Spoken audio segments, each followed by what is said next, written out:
फेंकना इनका चलता रहेगा। इनके ये भी फेंकू और इनका प्रधानमंत्री भी फेंकू, अमित शाह भी फेंकू, और इनकी जो मंत्री है वो पता नहीं कौन सा कपड़ा मंत्रालय है उसकी मंत्री बनी बैठी है, कौन है, स्मृति ईरानी, वो उसने 80 करोड़ परिवारों को राशन दे दिए। 25-30 करोड़ टोटल है, वो 80 करोड़ को शायद पर्सनली देकर आई होगी किसी के घर में अपने राशन। बेवकूफ लोग होते हैं यार, इनको जो वोट देते हैं। और अगर हम 6 साल की बात करें, 6 साल बेमिसाल इनका, इन्होंने अभी कोरोना के टाइम पे जिस दिन ट्रेन से लोग कुचले गए थे ना, उसी दिन उन्होंने 6 साल बेमिसाल का नारा देकर जश्न मनाया था वहां पर। इनके लिए जो देशद्रोही है वो देशभक्त है, देशभक्त जो है वो देशद्रोही है। ये हर चीज को उल्टा करके देखते हैं। और अगर हम बात करें यहाँ पर, तो उन्होंने 72,000 स्क्रीन लगवा दी, LED स्क्रीन लगवा दी, 144 करोड़ रुपए खर्च कर दिए उसमें। पर इनको ये नहीं दिखा कि हमारे जो मजदूर है वो दिन रात मर रहे हैं। प्रधानमंत्री हैं, गृह मंत्री है, उन्होंने इतनी होशियारी करी, जब कम था तब तो लॉकडाउन कर दिया, और जब बहुत ज्यादा बढ़ गया तो लॉकडाउन सब कुछ खोल दिया। और 8 तारीख को देखिए, जब 1 तारीख को सब कुछ खुलना स्टार्ट हुआ था तभी से कोरोना बहुत बुरी तरह फैल गया था। इन्होंने 8 तारीख को पूरा ही सब कुछ खोल दिया। वो खबर कहीं ना कहीं 1-2 दिन हमने देखा कि हाँ गोदी मीडिया में चली, पर बिल्कुल खत्म कर दिया। क्यों? क्योंकि उसमें जमातियों की तारीफ होने लग गई, मुस्लिम समाज की तारीफ होने लग गई। उसके बाद एक डॉक्टर का बयान आता है, डॉक्टर आरती जो है उसका बयान आता है, हमारी जो सरकारें हैं वो मंदिर की बात करती है, राम मंदिर बनवाएंगे, स्टैचू ऑफ यूनिटी बनाएंगे, ये करेंगे, पर वो कभी भी आज तक हमने उनको ये बोलते नहीं देखा कि हम एक हॉस्पिटल बनवाएंगे जिससे मरीजों का इलाज हो पाए। मतलब यहाँ पर राम मंदिर की बातें होंगी क्योंकि उससे वोट बटोरने हैं, कि हॉस्पिटल से तो कोई वोट बटोरेगा नहीं ना, हॉस्पिटल से तो वोट आते ही नहीं। आप लोगों के लिए, इनको क्या लगता है कि लोगों के लिए काम करना राजनीति नहीं है, लोगों को बेवकूफ़ बनाना राजनीति है। इनकी राजनीति ये है कि आप क्या कहते हैं, हिंदू मुसलमान की राजनीति करके लोगों को बेवकूफ़ बनाएं। और अगर हम इसी की बात करते हैं यहाँ पर कि डॉक्टर्स हो गए हमारे, तो डॉक्टर्स की तो पहले ही बात आई, जो PPE किट्स की बात थी यहाँ पर, हमारी ये व्यवस्था देख लेते हैं हम। जो PPE किट्स की बात आई, वहाँ पर इन्होंने PPE किट्स में भी घोटाला कर दिया। मतलब इनको वो भी देना पड़ा, इस्तीफा देना पड़ा, बीजेपी के इस्तीफा भी देना पड़ा प्रदेश अध्यक्ष को। तो इनका देखिए, इनका अभी भी इसी चीज़ पे पूरा फोकस ये है कि हम किसी भी तरह घोटाला करें, या फिर हम ऐसी चीज़ों में नहीं, जितनी भी चीज़ें अभी आएंगी, जैसे जो वहाँ से किट्स थी, जो चाइना से किट्स आई थी वहाँ से, वो भी खराब किट थी। टेस्टिंग किट थी, वो भी खराब थी। 95% उसका यूज़ जो था वो बिल्कुल बेकार था, 5% यूज़ हो रही थी। वो बाद में ये पता चला, जब तक पता नहीं कितना कोरोना फैल चुका होगा, बाद में ये पता चला कि भैया वो कोरोना किट जो है वो खराब है। और दूसरी जगह से जो आनी थी वो सस्ते में मिल रही थी, पर एक गुजरात का व्यापारी था तो इसके लिए उनको किट खरीद ली उन्होंने इतने महंगे में। और इनफैक्ट जिसने खरीदी वो ही इंडिया को महंगे में बेच रहा है। इंडियन ने ही खरीदी और इंडिया को ही महंगा बेच रहा है, वो 250-300 महंगा। इनके लिए सारी नाजायज चीजें वो जायज हैं, ठीक है। इनके लिए जो देशद्रोही है वो देशभक्त है, देशभक्त जो है वो देशद्रोही है। ये हर चीज को उल्टा करके देखते हैं। और अगर हम बात करें यहाँ पर, तो उन्होंने 72,000 स्क्रीन लगवा दी, LED स्क्रीन लगवा दी, 144 करोड़ रुपए खर्च कर दिए उसमें। पर इनको ये नहीं दिखा कि हमारे जो मजदूर है वो दिन रात मर रहे हैं, उनका दिन रात उनको भूखे मरना पड़ रहा है। कि बच्चे की प्रेग्नेंट जो है वो अपने बच्चों को भी खो रही है, इनफैक्ट उनके परिवार उनको भी खो देता है, क्योंकि हॉस्पिटलों में इलाज नहीं है, हॉस्पिटल्स में बेड नहीं है। मतलब हमारी व्यवस्था देखिए। और हमारे भारत के लिए इन्होंने हर चीज में कहा था ना, इनको किस्मत वाले या बदकिस्मत चाहिए आपको। तो देखिए हम कितने किस्मत वाले हैं कि हमारे पास बीजेपी सरकार है। हम बलात्कार में पहले नंबर पर आ गए हैं। उसके बाद जो हमारे यहाँ भेदभाव होता है, क्या कहते हैं, नस्ल भेदभाव हो गया या फिर रिलीजन में भेदभाव हो गया, उसमें हम पाकिस्तान से भी ज़्यादा ऊपर आ गए हैं। पाकिस्तान अपने आप को सेक्युलर कंट्री नहीं कहता है, हम बहुत बड़े सेक्युलर कंट्री है। उसके बाद भी यहाँ पे हिंदू मुसलमान का भेदभाव होता है और उसमें हम बहुत आगे आ गए हैं, टॉप 10 देशों में से एक आ गए हैं हम। उसके बाद हम यहाँ पर देखते हैं कि कोरोना जो है वो कम फैल रहा था, शुरू में कम फैल रहा था। तो हमारे जो होशियार मंत्री हैं, प्रधानमंत्री हैं, गृह मंत्री है, उन्होंने इतनी होशियारी करी, जब कम था तब तो लॉकडाउन कर दिया, और जब बहुत ज़्यादा बढ़ गया तो लॉकडाउन सब कुछ खोल दिया। और 8 तारीख को देखिए, जब 1 तारीख को सब कुछ खुलना स्टार्ट हुआ था तभी से कोरोना बहुत बुरी तरह फैल गया था। इन्होंने 8 तारीख को पूरा ही सब कुछ खोल दिया। देखिए, खोलना तो पड़ता है, इनको खोलना ज़रूरी है, बट मेन बात ये है कि जो आपने पहले लॉकडाउन किया था उसमें आपकी व्यवस्था जो थी वो कैसी थी। बिहार में चुनाव है, उस कारण की वजह से खोलना इनको पड़ा क्या, कि बिहार चुनाव की तैयारी करनी पड़ेगी? देखिए, बिहार चुनाव के लिए तो ये खोले ना खोले, इनकी राजनीति फुल तरीके से हो जाती है, ठीक है ना। लॉकडाउन ये खोले ना खोले इनका पूरा पूरा हो जाता है। इनको अपनी नाकामी छुपानी थी, इनको इनके खुद के बस की कुछ नहीं है, इसलिए इन्होंने क्या किया कि भैया लॉकडाउन कर दो, सबको अपने अपने घरों में बंद कर दो, ना कोई किसी से मिलेगा ना कोरोना फैलेगा। अब जब लोग मिलने स्टार्ट हुए वहां पर, तब उन्होंने देखा कि कोरोना फैल रहा है। अब उनको तो खोलना ही था, अब तो बेशर्मी अपने मुंह पे काली पुत चुकी है अब, पर उनको ये था कि अमित शाह जी तो रैली में कह रहे हैं हमने 11,000 करोड़ रुपए मजदूरों पे खर्च कर दिए। 11,000 करोड़ कर दिए और 1 करोड़ का तो इलाज भी कर चुके हैं, ये 80 करोड़ परिवार को राशन भी दे चुके हैं।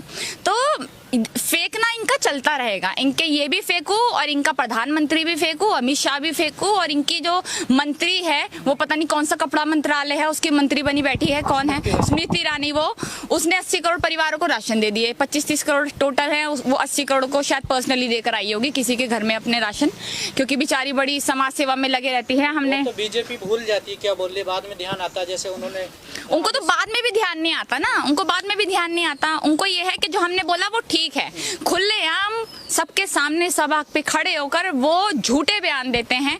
उसके बाद जब वो ट्रोल होने लगते हैं, उसके बाद भी आकर कभी उन्होंने माफी नहीं मांगी कि हमने ये गलत कहा था, कभी भी नहीं कहा। देखिए जो जी न्यूज में हुआ, जो कोरोना फैला जी न्यूज में, उस पे तो किसी ने सवाल ही नहीं किया, वो मुद्दा बैठ गया, अपने आप छुप गया। क्यों? क्योंकि उनका खुद का अपना चैनल है, ठीक है ना। अब वहाँ पर ये सुधीर चौधरी का मैं बताऊं आपको, सुधीर चौधरी से कई लोग वहाँ पर कह चुके थे कि हमें प्रॉब्लम हो रही है कि आप हमें घर जाने दीजिए, उसने नहीं जाने दिया। अब वो तो अपना बंदा है इनका सरकार का। जी न्यूज की आपने बात करी, मीडिया की बात करी आपने, लगातार जो मरकज है जमातिया जो लोग थे, जमात के लोग, कहा गया कि उन्होंने देश में ये कोरोना फैलाया है, इनका अहम रोल है, और प्रतिशत भी बताया जा रहा था जब प्रेस कॉन्फ्रेंस हो रही कि इतनी प्रतिशत, इतने % लोगों को इन लोगों ने कोरोना फैलाया। लेकिन जब जी न्यूज के ऑफिस में कोरोना होता है, या संबित पात्रा में लक्षण पाए जाते हैं, या RSS के ऑफिस में कई लोग पॉजिटिव पाए जाते हैं, तो क्या ये लोग भी जमात के लोगों से मिले हुए थे? हाँ, शायद ये लोगों ने फैलाया है, जो ये मौलाना साद है ना, उनसे मिलकर आए होंगे शायद, ये पर्सनली इन्होंने मीटिंग की होगी। तो हमारे संबित पात्रा को भी कोरोना हो गया। वैसे आज मैंने उसको सुबह ही डिबेट पे देखा, बड़ा सूख सा गया है वैसे तो, पर जब भी वो आ गया, मतलब ये सोचिए कि आप एक बात सोचिए, जो एक नॉर्मल पेशेंट होता है ना, हमारा कोरोना का पेशेंट है, वो जाएगा अपना इलाज कराने के लिए, पहले बात तो उसको कोई घुसने नहीं देगा हॉस्पिटल में कि बहुत सारे पेशेंट्स हैं, स्टिल उसको घुसने भी दिया। उसके बाद वहाँ पर 10 दिन में, 15 दिन में उसकी रिपोर्ट्स आएंगी। यहाँ पर हमारे मंत्री देख लीजिए, उनकी 1-1, 2-2 दिन में रिपोर्ट आ जाती है, 10-15 दिन में वो तंदुरुस्त होकर डिबेट में आ जाते हैं। ये तो हम देखते हैं। और अगर हम बात करें यहाँ पर जमातियों की, तो जमातियों से जो कोरोना बोला इन्होंने, जमाती कितने थे? 2-2.5 हजार थे, इससे ज्यादा तो नहीं थे, 2100 लोग, ठीक है, इतने ही लोग थे। इन लोगों ने 2.5 लाख लोगों को कोरोना फैला दिया। 2.5 हजार लोगों ने, 2.5 हजार भी पूरे नहीं, आज हमारे यहाँ 2.5 लाख से ज्यादा कोरोना पेशेंट्स हैं, उन्होंने फैला दिया। और अगर हम बात करें यहाँ पर, तो उन्होंने, जितने भी लोग हैं यहाँ पर, उन्होंने पेशेंट्स को जो प्लाज्मा होता है अपना वो दिया, सबसे आगे बढ़ चढ़ कर आए कि भैया हम प्लाज्मा देंगे और आप हमसे जितना प्लाज्मा लेना है ले लीजिए और हम सब तैयार हैं, ठीक है। वो खबर कहीं ना कहीं 1-2 दिन हमने देखा कि हाँ गोदी मीडिया में चली, पर बिल्कुल खत्म कर दिया। क्यों? क्योंकि उसमें जमातियों की तारीफ होने लग गई, मुस्लिम समाज की तारीफ होने लग गई। उसके बाद एक डॉक्टर का बयान आता है, डॉक्टर आरती जो है, उसका बयान आता है, हाँ, उसने ये बोला कि जो ये जमाती हैं या फिर जो मुस्लिम समाज के लोग हैं, उसने पूरा बोला है ये बात कि मुस्लिम समाज के जो लोग हैं, वीडियो में वायरल हुआ ये पूरा, कि जो मुस्लिम समाज के लोग हैं उनको तो मैं पेशेंट्स मतलब आए तो उनको मैं पहले ही इंजेक्शन ऐसा दे दें कि वो मर जाएं। मैं उससे हर्षवर्धन से बात करूंगी, इनको लेटर लिखूंगी, इस तरह से उसने ये बोला। मतलब इतनी नफरत फैला दी है आपने इस देश में, इतनी ज्यादा नफरत और हीन भावना फैला दी है कि इतने पढ़े लिखे लोग जो डॉक्टर है, MBBS की डिग्री लेके बैठे हैं, वो ये बात कर रहे हैं कि कौन हिंदू है कौन मुसलमान है, वो ये बात कर रहे हैं। एक वहाँ का IS SP जो है उसने ये बोल दिया कि जय भीम नहीं बोलेंगे, और हाँ जय भीम नहीं बोलेंगे, और जय भीम बोलेंगे तो आपको FIR हो जाएगी आपके। और अपने ही पुलिस कर्मियों को बोला है उसने, क्योंकि जो वो वायरलेस फोन होता है उस पे वो जय भीम बोल रहे थे। तो इसलिए मतलब शर्म करो, जिस इंसान ने तुम्हें आज यहाँ पर खड़ा करने पर वो किया है, मतलब सब कुछ उसने ही, मतलब एक तरीके से होता ना, हमारे बाबा साहब ना होते तो शायद आज यहाँ पे ना होते, हम ऐसे ना। मुझे तो ये समझ नहीं आता कि ये इंसान जो है हमारे प्रधानमंत्री, ये आज इस जगह पे दूसरी बार आ कैसे गए हैं। 5 साल के बाद जो दूसरी बार छठा साल जो चल रहा है, ये आ कैसे गए? कौन बेवकूफ लोग होते हैं यार इनको जो वोट देते हैं। और अगर हम 6 साल की बात करें, 6 साल बेमिसाल का इन्होंने अभी कोरोना के टाइम पे जिस दिन ट्रेन से लोग कुचले गए थे ना, उसी दिन उन्होंने 6 साल बेमिसाल का नारा देकर जश्न मनाया था वहां पर हमारे प्रधानमंत्री जी ने। हमारे प्रधानमंत्री के पास डिग्री नहीं है, हमारे प्रधानमंत्री को बोलना नहीं आता है, हमारा प्रधानमंत्री कोई भी बड़बोलापन कभी भी कर जाता है और हम उसके लिए मोदी मोदी मोदी करके चिल्लाते रहते हैं लोग। मैं ये पूछना चाहूंगी कि जितने भी लोग हैं, जितने भी भक्त हैं, अंधभक्त, मैं उनसे ये पूछना चाहूंगी कि जो लोग आपके घर में एनजीओ से खाना देने आ रहे थे, राशन पानी देने आ रहे थे, वो आपको सरकार पहुंचा रही थी या आम लोग पहुंचा रहे थे? कई वीडियोस ऐसे देखा, उन्होंने मना कर दिया कि भैया तू मुसलमान है, हम एनजीओ वाले गए थे, मुसलमान है तू, मतलब हम तुझसे राशन नहीं लेंगे। मतलब घर में खाने को रोटी नहीं है, राशन नहीं है, पानी नहीं है, पर जहाँ वहां पर भी हमें ये देखना है कि कौन से जात से हो तुम, कौन से धर्म से हो, उसके बाद तुमसे ये लेंगे हम, उसके बाद तुमसे नहीं लेंगे। तो अगर हम बात करें कि 6 साल की राजनीति में क्या हुआ, 6 साल की राजनीति में ये हुआ कि एक बार गुजरात में एक कांड हुआ था, उसके बाद इस बार हमने देखा जो दिल्ली में कांड हुआ। तब गुजरात में इनकी सरकार थी, आज इंडिया में इनकी सरकार है पूरे, तो हमारे दिल्ली में हो गया। और कपिल मिश्रा ने खुद सबके सामने आकर ये कहा, अल्टीमेटम देकर गया, उसके बाद ही दंगे भड़के। हमने ये देखा कि भारत पहले नंबर पर रेप में आ गया है, महिलाओं के साथ असुरक्षा में आ गया है। हमने ये देखा कि भारत जो है कोरोना की महामारी से गुजर रहा है, तो हम हल्के हल्के आगे करके बढ़ रहे हैं। 10 से आपने अभी दिल्ली दंगों की बात करी, उसमें आज ही पुलिस ने अपनी एक रिपोर्ट जो आज वो कोर्ट में पेश करेंगे, जो रिपोर्ट उन्होंने दी है, लोगों का कहना है जो दिल्ली पुलिस ने जो रिपोर्ट बनाई है दिल्ली दंगे की, वो कहीं ना कहीं एक तरफा रिपोर्ट है।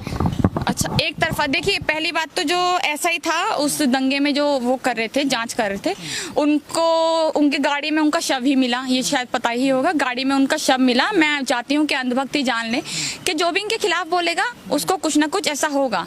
और अगर एक तरफा की बात करें तो हम अभी मैंने सुबह सुबह उसका देखा है, कपिल मिश्रा का, उन्होंने खालिद सैफी के लिए कुछ डाल रखा है, काफी गंदा ट्वीट किया है उन्होंने कि आतंकवादी है और मुझे बोल रहे थे ये आतंकवादी है इन्होंने। और अगर हम दिल्ली दंगों की बात करें तो दिल्ली दंगे छुपके नहीं हुए, वो सबके सामने दिखाकर हुए कि किसने किए किसने नहीं किए।